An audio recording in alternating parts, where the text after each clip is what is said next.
Dünya. Sayısız miktarda yıldız ve gezegenin bulunduğu sayısız galaksinin küçüklerinden biri olan Samanyolu içinde toz zerresi bile sayılmayacak küçüklükte bir gezegen. Hayat olan bir gezegen. Her ne kadar küçük de olsa hala birçok sırrını bilmediğimiz, çözemediğimiz gezegenimiz. Her nedense çözmeye çalışanların da aşağılanıp susturulmaya çalışıldığı, hiç de azımsanmayacak yaşta ve halen gizemlerini koruyan bir geçmişe sahip olan gezegenimizde bilinmeyenlerden birine değinmeye hazır mıyız? Bazı bilim insanlarına göre suda başlayan hayatın, suda şekillenen yaşam formlarının sayısını bile bilemediğimiz günümüzde kabul edilmek istenmeyen, varlığı çağlar boyu tartışılmış ama çözüme ulaşılamamış bir tür olan, efsane ve mitlerde yer bulan deniz kızı, mermaid diye adlandırılan ve bize göre de su insanları gerçekte var mı? Her nedense denizlerdeki yaşam formlarının memelilere, hatta balinalara kadar ulaşabildiğini gören ve kabul eden insanoğlu söz konusu insana benzemek olunca ne hikmetse inanmakta zorlanmaktadır. İşte bu videomuzda buna cevap arayacak, gerçekliği her zaman tartışılan ve bir türlü kabul edilmek istenmeyen görüntüler ve bir takım bilim insanlarının şahitliği ile ispatlar da dahil olmak üzere kafamızdaki soru işaretlerini gidermeye çalışacağız. Dünyadaki benzerlerinin aksine sadece görüntüleri gösterip "siz ne düşünüyorsunuz?" diye sormaktansa eldeki verilerin tamamını paylaşıp sonrasında görüşlerinize sunmayı daha uygun buluyoruz. They claim they saw a body.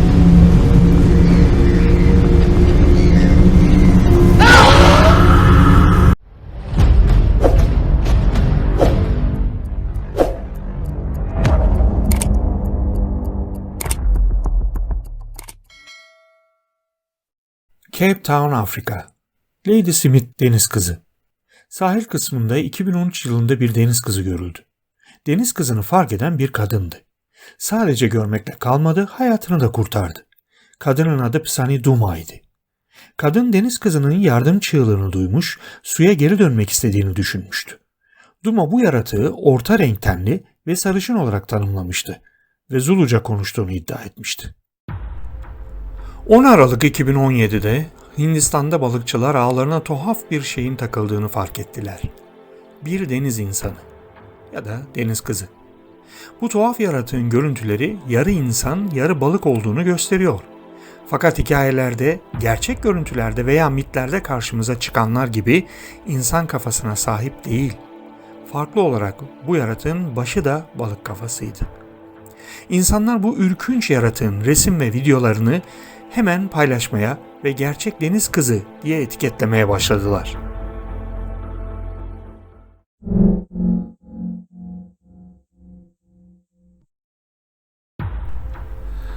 Artık neredeyse herkesin tatil deyince aklına gelen şey deniz, kum ve güneşin bir arada olduğu, sahil kesimlerine gitmek olduğu için gelişen teknolojiyle birlikte kameralı cep telefonlarının da yaygınlaşması ve kullanımının fazlalaşması da göz önünde tutulduğunda görüntülere takılan tuhaflıkların arttığı kayıtlara geçmektedir. İşte böyle etraftan sıradan görüntü aldığını düşünen bir turist, siyah saçlı bir insanın yüzmesini görüntülerken birden tuhaf bir şey fark ediyor. Bedenin alt kısmı su üstüne çıktığında bunun bir deniz kızı olduğunu düşündürüyor. Görüntü biraz fake koksa da dünya literatürüne girmeyi başarmış bu görüntüyü paylaşmak istedik. Oysa bu görüntüdeki yaratık hiç de evrimleşmiş gibi görünmüyor. Ne dersiniz?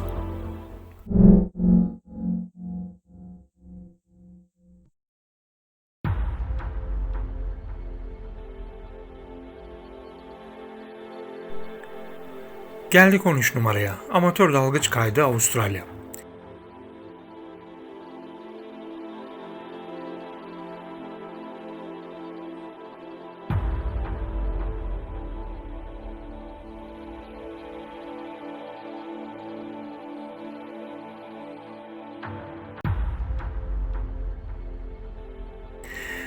Kamerasıyla sualtı çekimleri yapmaya heveslenen bir dalgıçın kamerasına yansıyan bir görüntü gerçek görüntüler sıralamamızda 13. olarak yerini almış bulunuyor. Görüntüler biraz bulanık da olsa görüntülenen şeyin bir deniz kızı silüeti olduğu net bir şekilde belli diye düşünüyoruz.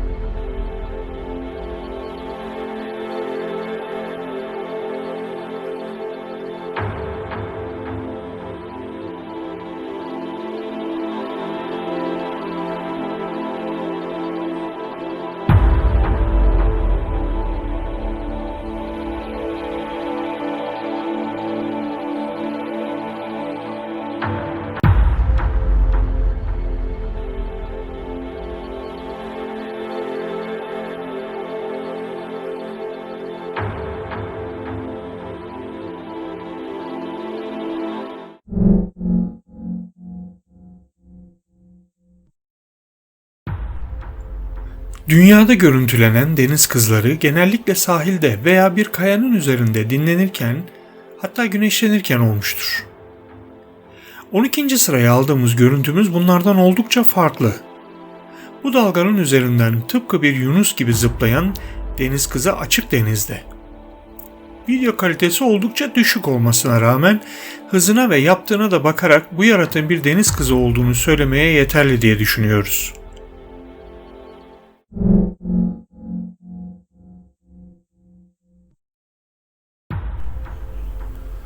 Meksika'daki bir mağara, görülme olaylarının yaşandığı dile getirilen bir mağaraydı. Bu resim ise Filipinler'deki Cayman Adalarında. Ve tabii ki Mermaid Melissa buna bir açıklama değil. Bir turist tarafından çekilen resimde deniz kızı şeklinde bir silüetin hemen yakınlarında olduğunu gösteriyor. Şahitlerin söylediğine göre oldukça keskin bir koku kaplamış ortalığı. Deniz kızı turistlerle yüzerken görülmez aslında. Ama resimleri kontrol ettikten sonra bu mitik yaratığın görüldüğünü tespit ettiler. Ancak kontak kurmak için oldukça geç kalmışlardı. Deniz kızı gittikten sonra koku da kaybolmuştu. Bu olayın üzerine ve yüzyıllardır süregelen deniz kızı görülme hikayelerine karşılık olarak yerel yönetim sahile deniz kızı heykelleri yerleştirdi.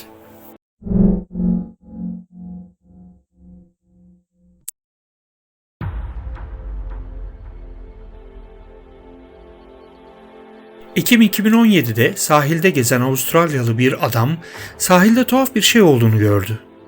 Bazı sarı korumalıklı kıyafetler giymiş adamlar bir adam taşıyorlardı. Problem olan ise taşıdıkları adamın yeşilimsi bir belden aşağı yapıya sahip olmasıydı. Bu adamlar tıbbi destek amaçlı mı oradaydı, yoksa acayip testler ve deneyler yapmak için bilinmeyen bir laboratuvara mı gidiyorlardı? Bunu hiç bilemeyeceğiz.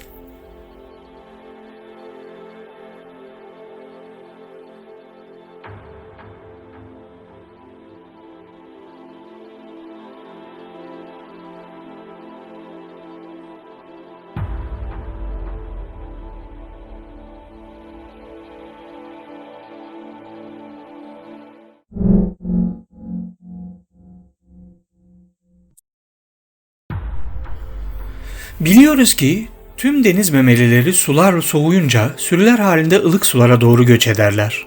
Türlerinin devamlılığı ve daha sağlıklı hayatta kalabilmeleri açısından bu gereklidir. Eğer deniz kızları da varsa onların da yunuslar veya balinalar gibi göç etmeleri de normal olacaktır. Hatta ilerleyen zamanlarda açıklanmaya çalışılacağı üzere belki de birlikte göç etmeleri de olasıdır. Kaliforniya açıklarında bir drone'a yakalanan bu görüntüler sanki buna bir kanıt niteliğinde gibi. Bu video hakkında çok az bilgi olmasına rağmen farklı kanallara, farklı amaçlar için yüklenen bu video tamamen literatürdeki yerini almıştır. Bazıları bu videodakilerin hepsinin Yunus olduğunu da söylese, arada farklılıklar olduğu net bir biçimde göze çarpmaktadır.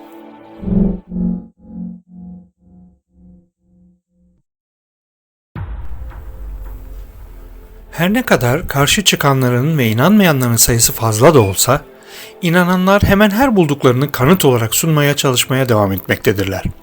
İlk bakışta bu küçük bir insanımsı balığa benziyor gerçekten de.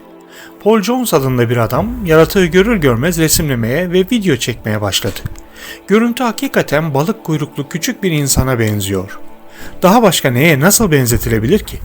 Kimileri kuyruğunun siyah pazar poşetinden başka bir şey olmadığını iddia etseler ve bunun büyük bir fok balığı olduğunu düşündüklerini ifade etseler de kollarının şekli ve kafa tasının tamamen farklı olmasından ötürü herkes aynı fikirde değildir.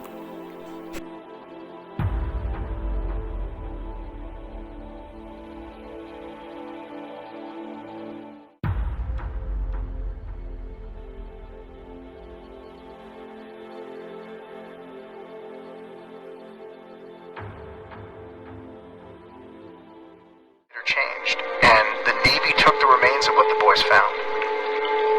I know this because I was part of the team investigating that beaching and what the Navy did that day. And I believe I know what it is that they took.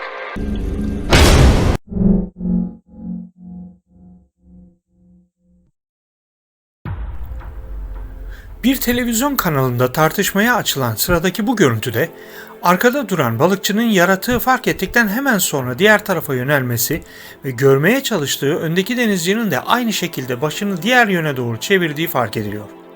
Tabii ki karşıtlar her zaman olduğu gibi görüntünün fake olduğunu iddia ediyorlar. Görüntü her ne kadar gece görüş kamerasıyla çekilmiş ve çok net olmasa da sanırım yaratık hakkında bir fikir veriyor.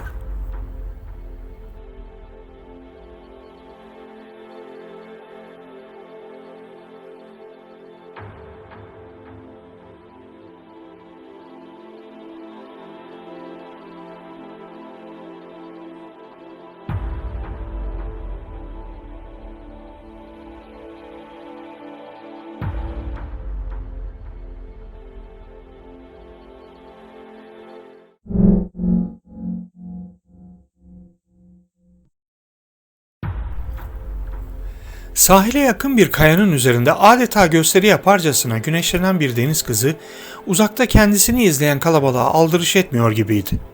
Fakat etrafta bu uzaktaki insanlardan fazlası vardı. Arka tarafındaki kayaların üzerinde iki gençten birisi elindeki cep telefonuyla etrafı görüntülemekteydi.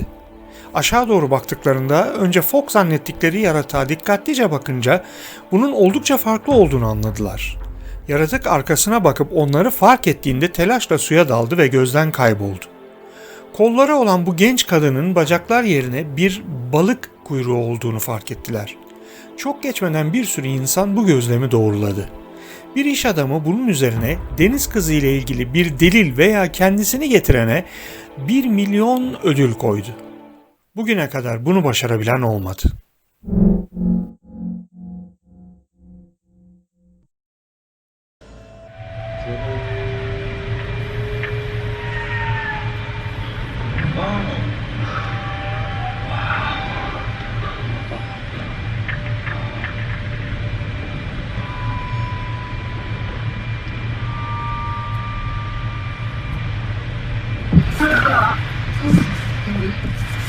One with former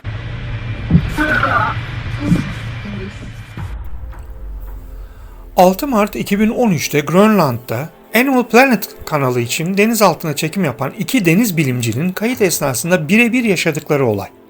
Aynen aktarıyoruz. Önceki videolardaki gibi görüntüler incelenmiş, herhangi bir oynama tespit edilememiştir.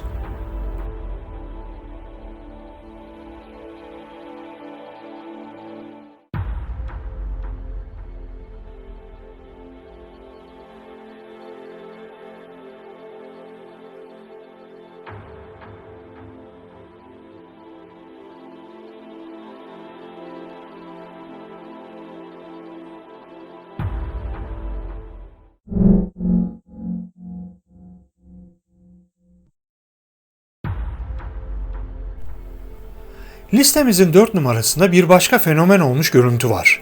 Açık denizde sıradan bir gün balık avlamak amacıyla ağlarını atan balıkçıların ağlarını çektikten sonra karşılaştıkları bu inanılmaz olay yeterince fikir vermektedir düşüncesindeyiz.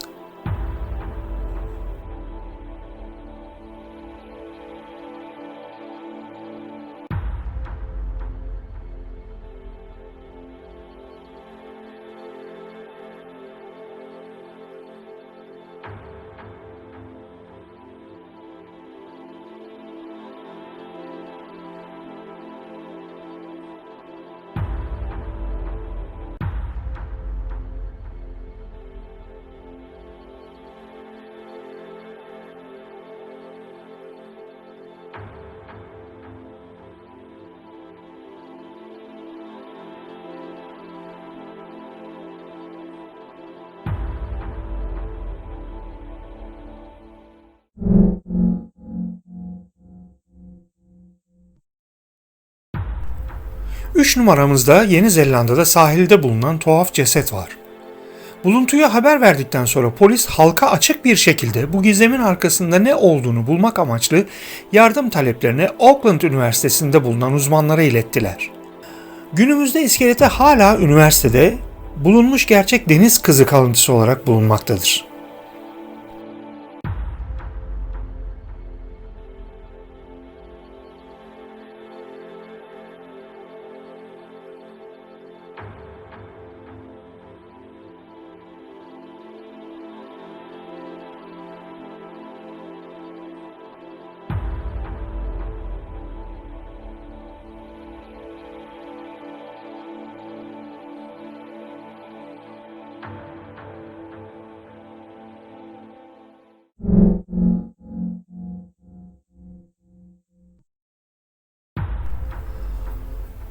Ve geldik 2 numaraya.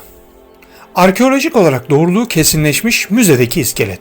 Evet doğru duydunuz. Bu iskelet Danimarka Ulusal Müzesi'nde sergilenmeye devam etmektedir. Bu iskelet efsanevi bir biçimde tarlasını sürmekte olan bir çiftçi tarafından bulunmuştur. Dünyadaki en önemli arkeolojik buluşlardan olarak kabul edilmektedir. Benzer buluntular çeşitli zamanlarda çeşitli yerlerde rapor edilmektedir fakat bu dünyada gerçek olduğu tescilli bir şekilde saygın bir müzede sergilenen ilk ve tek iskelettir. En ünlülerinden biri de Fiji deniz kızıdır. Bir balık ile maymunun karışımına benzetilmektedir. Fakat bu Fiji deniz kızının bir muziplikle şaka olarak yapıldığını düşünenlerin sayısı da azımsanmayacak kadar çoktur.